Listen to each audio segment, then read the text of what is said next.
Hello everyone, Gotcha Spark here, and with 4.2 only being a few weeks away, I wanted to talk about Furina and what weapon and artifacts will be good on her for free-to-play players and if you're willing to spend money on a weapon banner. And I wanted to go over the talents and resources you will need to upgrade her to max level. First, let's start off with the weapon. We're going to start with Furina's signature weapon, Splendor of Tranquil Waters.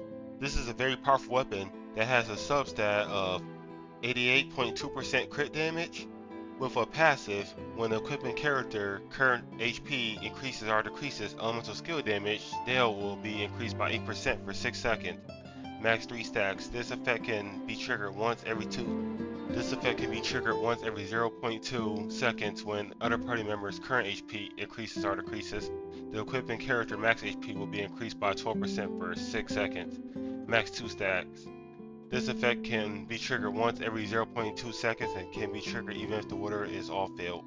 If you're a player that's willing to spend money, I think this weapon is well worth it. But moving on to some free-to-play options, we have the Favonius Sword, where crit hits have a 60% chance to generate small energy amount of elemental particles, which will regenerate 6 energy for the character. Two other weapons I like to mention, although they're not free-to-play friendly, is the Dockhand Assassin, which comes from the weapon banner. It is a 4-star weapon that gives HP as a substat, and when a character wielding this weapon is healed or heals others, they will gain a stack of Stoic Symbol that lasts 30 seconds, up to a maximum of 3 symbols.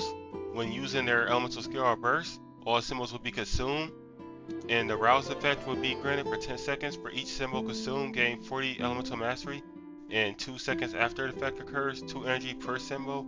2 energy per symbol will be restored for said character. The Rouse effect can be triggered once every 15 seconds and symbols can be gained even when the character is not on the field. And lastly, a final weapon that I like to bring notice to, which is from the Battle Pass, the Wood Fang gives crit rate as a secondary stat, and the passive, damage dealt by elemental skill and elemental burst is increased by 16%. When an elemental skill hits an opponent, its crit rate will be increased by 2%. When an elemental burst hits an opponent, its crit rate will be increased by 2%. Both of these effects last 10 seconds separately, have 4 max stacks, and can be triggered once every 0.1 second.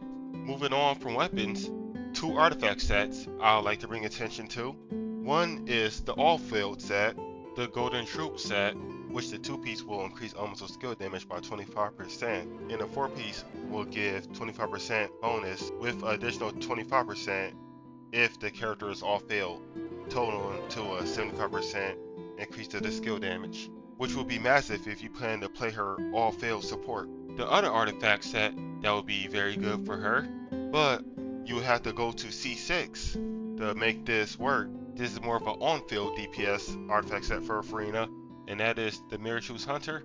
2-piece bonus increases normal and charge attack damage by 15%, and for the 4-piece, when your HP increases or decreases, crit rate will be increased by 12% for 5 seconds, max 3 stacks. This set bonus would be quite easy for Furina to keep up, since her kit revolves around healing or sacrificing max HP.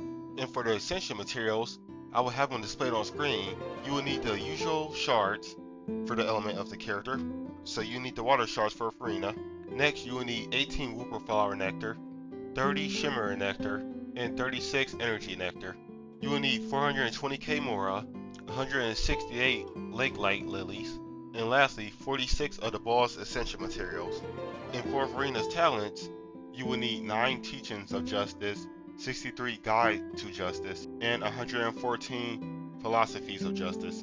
You will need 18 Whooper Flower Nectar, 66 Shimmer Nectar, and 93 Energy Nectar. And you will need 4.9 mil Mora. You will need 18 of 4.2 weekly boss mats, and 3 crowns if you plan a triple crown Furina.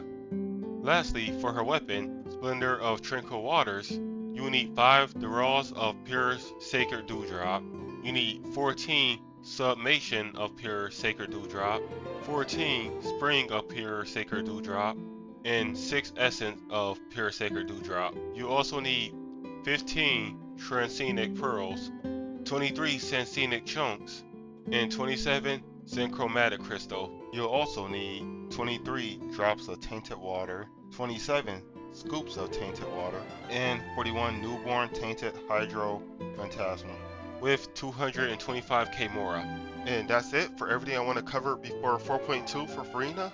Good luck for everyone that's planning on wishing for her. And lastly, I do got an upcoming video that I am working on that will cover the new Battle Pass weapon, Scion of the Blazing Sun. And in that video, I'll be doing a giveaway for a $15 gift card for PlayStation, Play Store, Apple Store, and Epic Game Store that you can use to get a Battle Pass weapon yourself or a Welkin or whatever you want to use it for. Comment below what you thought of this video. Let me know if it was helpful or not. Like and subscribe if you enjoyed, and thanks for watching.